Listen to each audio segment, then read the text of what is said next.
PTI ਵਾਲਿਆਂ ਜਨਾਬ ਇੱਕ ਨਵਾਂ ਮਿਸ਼ਨ ਸ਼ੁਰੂ ਕੀਤਾ ਹੈ, ਮਿਸ਼ਨ ਨੂਰ, ਜਿਹਦੇ ਵਿੱਚ ਹਰ ਪਾਕਿਸਤਾਨੀ ਜਿਹੜਾ ਇਮਰਾਨ ਖਾਨ ਨੂੰ ਚਾਹਣ ਵਾਲਾ, ਇਮਰਾਨ ਖਾਨ ਨੂੰ ਪਿਆਰ ਕਰਨ ਵਾਲਾ ਹੈ ਨਾ, ਉਹ 20 ਸਤੰਬਰ ਰਾਤ 9 ਵਜੇ ਜਨਾਬ ਆਪਣੇ ਘਰਾਂ ਦੀਆਂ ਛੱਤਾਂ ਦੇ ਉੱਤੇ ਚੜ੍ਹ ਕੇ ਤੇ ਅਜ਼ਾਨਾਂ ਦੇਣਗੇ।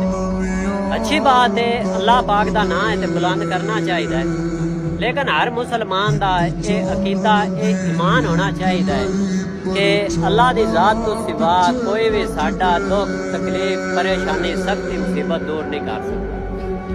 ठीक है, ते बाकी जनाब मैनू तो इत्थे एक होर गल की टेंशन लगी खड़ी है।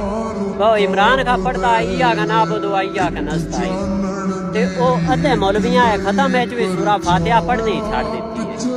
ठीक है, वो कई इमरान खान के बुगस तो ते कई जनाब जेड़ा ना डडियां दे चले आए, वो जेड़ा इया ना बदो इया का नस्ता इन पढ़दा उन्हें पुलिस वाले चाल जाते ने मैं PTI दा ते ओ लावे तुसी अजान ते भी पाबंदी लवा लवो। ये बंदा अजान भी कोना देवे, भाई अजान भी PTI वाले आदी है ते ही देंदे। ठीक है।